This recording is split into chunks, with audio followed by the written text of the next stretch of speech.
Welcome to this video about the critical inner voice of the parent persona. We've been talking about how the recordings from our childhood are available in our mind, right? Whatever our parents or parental figures did kind of got recorded in our mind.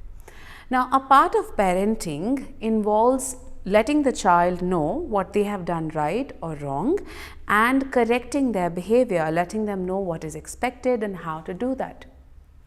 This is an important part of childhood. Now, depending upon how the parent is or how the parenting has been, plus how the experience has been with other parental figures such as teachers, other elders, even elder siblings sometimes form a part of the parental figures in the child's mind, the child can develop certain ideas, right? Where do these ideas come from? If the same words or the same recordings are present from different areas and repetitively present or are said in greater frequency or are enforced in a greater way, then they form a permanent ideology within that child which continues to your adulthood. What does this mean?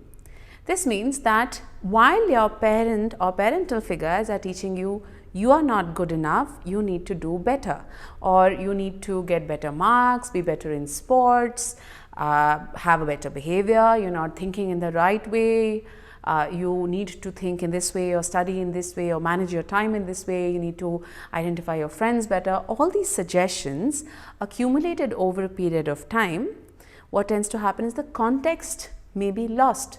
Because of the constant frequency or intensity of what is being told to you, eventually over a period of time, while the context is lost, the idea, the base idea of I am not enough, I need to do X, Y, Z in order to be appreciated or to be accepted.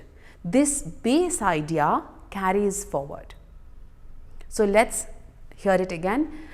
The base idea of I am not good enough, I need to do X, Y, Z in order to be appreciated or accepted is carried forward. When we talked about all those sentences from various kinds of people, this is the base idea, right? Whatever they're talking about, this is the base concept that they're putting across. Now, if as an adult you have carried forward this idea, this becomes a part of your critical inner voice.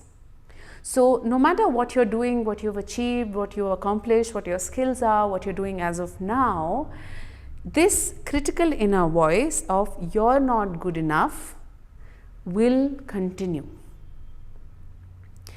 So your inner voice is something that you kind of hear in your own thoughts, the voice that kind of comes to you, still will criticize you.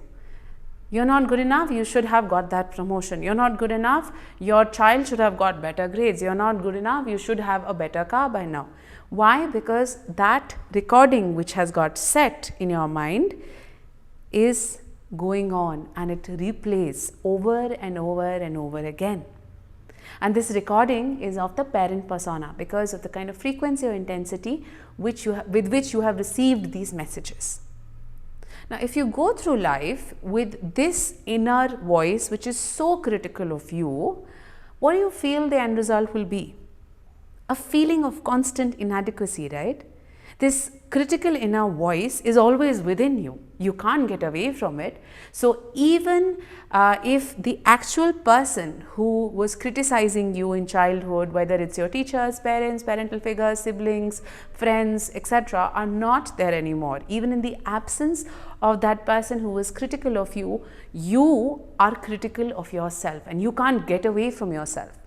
So, it's like literally living with an overcritical boss who continuously talks in your head and says, this you've done wrong, that you've done wrong, this is not great, that is not great, you have to improve in this, you're not thinking well, you're not doing work on time, you are not sleeping well, you're not eating well, you don't look well enough. How difficult and tiring is this? This happens in our mind constantly. This chatter in our mind is there all the time. And this critical inner voice keeps making us feel inadequate, and it completely dips our sense of self-worth. It completely dips the sense of achievement and accomplishment.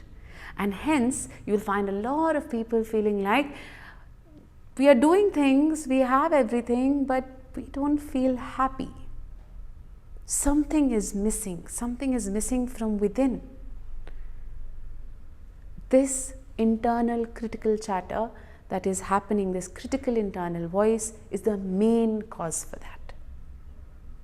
In the subsequent videos, we will talk about how to deal with this critical inner voice and how to turn it around, how to make it work for you rather than work against you.